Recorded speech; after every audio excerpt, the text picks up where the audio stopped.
আসসালামু আলাইকুম। প্রিয় দর্শক, গত কদিন ধরে বাংলাদেশের রাজনীতির অঙ্গনে খুব গুরুত্বপূর্ণ আলোচনার বিষয় হচ্ছে বেগম খালেদা জিয়ার অসুস্থতা এবং তার চিকিৎসা, তার ভবিষ্যৎ এবং সেই সঙ্গে তার পুত্র বিএনপির ভারপ্রাপ্ত চেয়ারপারসন জনাব তারেক রহমানের দেশে ফিরে আসা না আসা এগুলো নিয়ে। কিন্তু এইগুলি যে আলোচনার বিষয়, এটা অন্য সময় হলেও আলোচনা হতো, কিন্তু এখন একটু বেশি হচ্ছে এই কারণে এই আলোচনাগুলোর এই যে বিষয়গুলো, ঘটনাগুলো, এগুলোর উপর অনেক কিছু নির্ভর করছে আগামী নির্বাচন, নির্ভর করছে আগামী নির্বাচনের ফলাফল।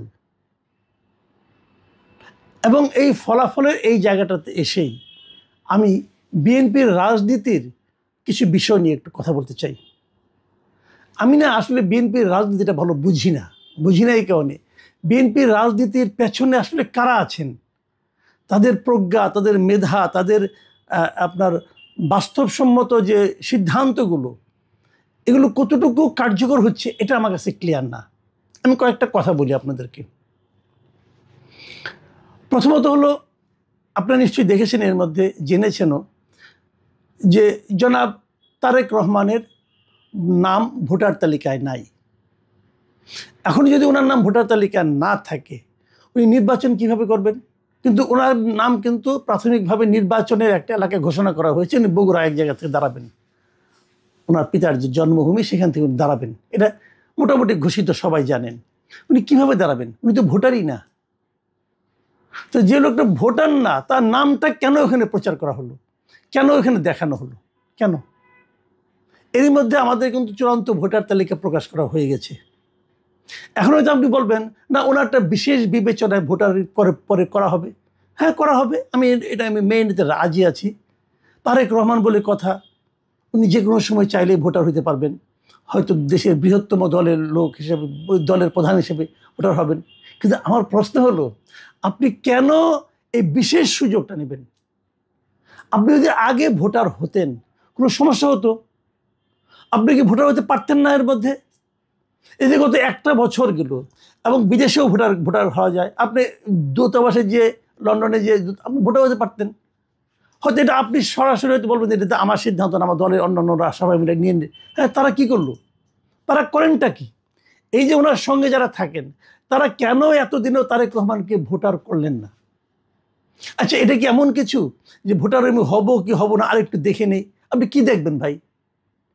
প্রথম কথা হলো, আপনি যদি বাংলাদেশের রাজনীতিতে ভোট করতে চান, আপনি যদি নির্বাচন করতে চান, আপনি যদি নির্বাচনে বিজয়ী হতে চান, আপনি যদি একটা বিজয়ী দলের প্রধান হিসাবে আপনি সংসদে ভূমিকা রাখতে চান, অথবা আপনি যদি বৃহত্তম বিজয়ী দলের প্রধান হন, তাহলে আপনি প্রধানমন্ত্রী হওয়ার আপনাকে চান্স আছে। যদি সেটা হতে চান, এই সব কিছুর মূলে হলো আপনার ভোটার হওয়া। তো সেই জিনিসটা আপনি এতদিনেও হননি কেন? এখন অনেকে হয়তো বলবেন, কারণ উনি ভোটার ছিলেন না আগে, এখন ভোটার নাই কেন? হ্যাঁ, এটা আপনাদের মনে রাখা দরকার। উনি কিন্তু ভোটার হয়েছিলেন, এই দেশে ভোটার ছিলেন উনি। ওনার ভোটার নামটা বাতিল করে দেওয়া হয়েছিল। কে করেছিল? আওয়ামী লীগ আমলে হয়েছিল কাজটা। আওয়ামী লীগ তো ইন্টেনশনালি অনেক অপকর্মই করেছে, আওয়ামী লীগ সরকার, তার মধ্যে এটাও একটা। এটা আমার যতদূর মনে পড়ে যে বলা হয়েছিল যে ওনার ঠিকানায় যে ওনাকে পাওয়া যাচ্ছে না, এই জন্য ভোটার তালিকা থেকে ওনার নাম বাদ দেওয়া হয়েছিল। মানে উনি তো থাকতেন মইনুল রোডে থাকতেন, ক্যান্টনমেন্টে। ওইখান থেকে ওনাকে তো, ওনার মাকে তো উচ্ছেদ করা হয়েছিল, এটা আপনি জানেন, সবাই নিশ্চয়ই মনে আছে। সে এক নাটকীয় ঘটনা। সেই উচ্ছেদের পর তো ওইটাই ছিল ওনাদের ঠিকানা। ওই ঠিকানায় যে ওনাকে পান নাই, অতএব ওনার ভোটার তালিকা নেই, ওনার বাংলাদেশে কোথায় পাওয়া যায় নাই, অতএব ভোটার তালিকা বাতিল করে দেওয়া হয়েছিল এই অজুহাতে। এরকম আওয়ামী লীগ আমলে অনেক কিছুই হয়েছিল। তো বাতিল যেটা হয়ে গিয়েছিল, এখন আপনার নতুন করে ভোটার হতে অসুবিধাটা কোথায়? এটা তো আপনি ইজ্জত যাবে না। আপনি তো আইন মানতে হবে। নির্বাচন কমিশনকে আপনি তো নতুন করে আইন ক্রিয়েট করবে? তারও চেয়ে বড় কথা, এ মাসে, এটা ডিসেম্বর মাস চলছে, যদি নির্বাচন ফেব্রুয়ারিতে হয়, সম্ভবত ডিসেম্বরের 12 তারিখের মধ্যেই শিডিউল ঘোষণা করা হবে। তো আপনি শিডিউল ঘোষণা 2-3 দিন আগে কেন ভোটার হবেন? কেন? সবাই যখন ভোটার হয়েছে তখন আপনি হলেন না কেন? আপনি কেন সাধারণ 8-10 জন ভোটারের চেয়ে নিজেকে অন্যরকমভাবে বিচার করবেন, বিবেচনা করবেন, ভাববেন? কেন ভাববেন? তাহলে আপনি সাধারণ মানুষের কাছে আসবেন কি করে? তো এটা কিন্তু আমি মনে করি এটা ওনার নিজের থেকে করার কাজ না। ওনার সঙ্গে যারা থাকেন, ওনাকে যারা পরামর্শ দেন, ওনার যারা পরামর্শদাতা আছেন, এগুলো এই লোকগুলোর ব্যর্থতা। তারা অন্য কি ধান্দা নিয়ে ব্যস্ত ভাই, এটা তো আমি বুঝি না।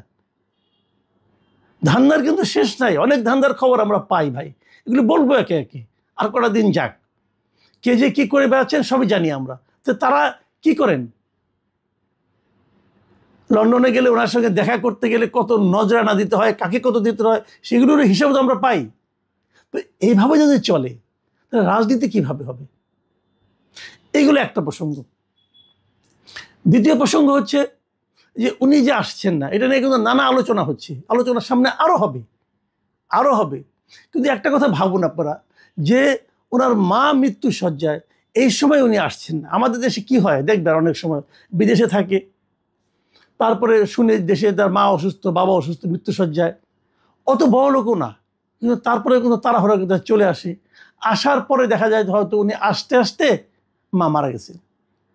আত্মীয় স্বজন সবাই বলে যে মাটা তোকে চোখের দেখা দেখতে পারলো না, বলে। কিন্তু সে নানাভাবে নানা অজুহাত দেয়, নানা কারণ দেখায়, আমি আসতে আসতে ট্রেন অনেক লম্বা পথ, আসতে 1.5 দিন লাগে, 2 দিন লাগে, এগুলো বলে। কিন্তু ওতে কিন্তু আত্মীয় স্বজনরা খুশি হয় না। তারা বলে একদিন আগে আসলে কি হতো, কাজের চাপ ছিল, তোমার কাজ বড় না মা বড়, এগুলি কিন্তু লোকে বলে। আপনি কি বলবেন? আপনি কিছু একটা বলবেন তো, আপনি কি বলবেন? আপনি বলবেন অন্যদের সিদ্ধান্তের উপর আমাকে নির্ভর করতে হচ্ছে, এটা বলে কি আপনি আপনার দুর্বলতা প্রকাশ করবেন না? কেন করবেন আপনি এটা? এবং তারও চেয়ে বড় কথা, এতগুলো আমি সব বাদ দিলাম, তারও চেয়ে বড় কথা, একটা কথা ইদানিং খুব শোনা যাচ্ছে দেশে, বিভিন্ন জন বলছেন, সোশ্যাল মিডিয়ায় দেখছি, আলোচনা হচ্ছে, বিভিন্ন সোর্স থেকে খবর পাচ্ছি, যে একাধিক, আমি ওই জন্য কিছুটা ইঙ্গিতও দিয়েছিলাম ডিপ স্টেটের নামে, যে একাধিক বিদেশি গোয়েন্দা সংস্থা তারা এখন এখানে খুব সক্রিয় অবস্থায় আছেন। এখন তাদের এই সক্রিয়তা কি প্রমাণ করে?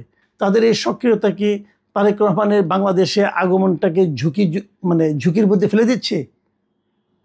যদি এটা হয় তো সেখানে সরকারের কি ভূমিকা? কেন আসতে পারছে? আমি শুনেছি এর মধ্যে যে খলিল সাহেব যে ইন্ডিয়ায় গিয়েছিলেন, সেখানে অনেক এই প্রসঙ্গটা উঠেছিল। যদিও খলিল সাহেব ইন্ডিয়া গিয়া অজিত দোভালের সঙ্গে কী কথা বললেন এটা কিন্তু কেউ জানে না। ভাই আপনি বলেন না কেন, দেশের মানুষকে বলেন, আপনি যদি ভালো কিছু অর্জন করতেন তাহলে সেটা ফুলিয়ে ফাঁপিয়ে বলতেন যে আমরা এইগুলি করেছি, এগুলি পেয়েছি। আমরা তো এখন, যেহেতু আপনি বলেননি, মানুষের মনে নানা জনের মুখে নানা কথা, এবং সেখানে তো আমরা এগুলো শুনেছি যে বিশেষ কোনো একটা দেশের কতজন গোয়েন্দা সংস্থার লোক এখানে আছে, তাদের কি করছে না করছে, এগুলো নিয়ে সুনির্দিষ্টভাবে খলিল সাহেবকে বলা হয়েছে। বলা হয়েছে তাদেরকে দেশ থেকে বের করে দেওয়ার জন্য। নানা কথা কিন্তু হচ্ছে, এই আলোচনাগুলো সত্য মিথ্যা আমি জানি না, কিন্তু আলোচনা আমরা শুনছি। তো খলিল সাহেবের উচিত ছিল আসার পরে একটা প্রেস কনফারেন্স করে বলা যে অজিত দোভালের সঙ্গে তাদের কী আলাপ হয়েছে, উনি কেন গেলেন একদিন আগে, যে কী আলাপ করলেন, সেখানে কী পেলেন, আশ্বাস পেলেন না কী পেলেন, এটা আমাদের জানাতেন। উনি জানান নাই এই কারণে যে ওনার আসলে জানানোর মতো মুখ হয়তো বা ছিল না। কিন্তু আমরা যতটুকু শুনেছি বিভিন্ন সোর্স থেকে, বিভিন্ন মাধ্যমে, সেটা হলো সুনির্দিষ্ট বলা হয়েছে যে কয়েকটা দেশের কথা বলা হয়েছে, তাদের গোয়েন্দারা বাংলাদেশে এখন অবাধে বিচরণ করছে। এখন এই গোয়েন্দারা এরাই কি বেসিক্যালি তারেক রহমানের জীবনের জন্য হুমকি? অন্ততপক্ষে তারেক রহমানের কাছে কি এই ইনফরমেশনটা আছে? যদি সেটা হয়, সেটা দূর করার দায়িত্ব কার? সরকারের। সরকার সেটা পারছে? যদি না পারে তাহলে এরকম হতে থাকবে।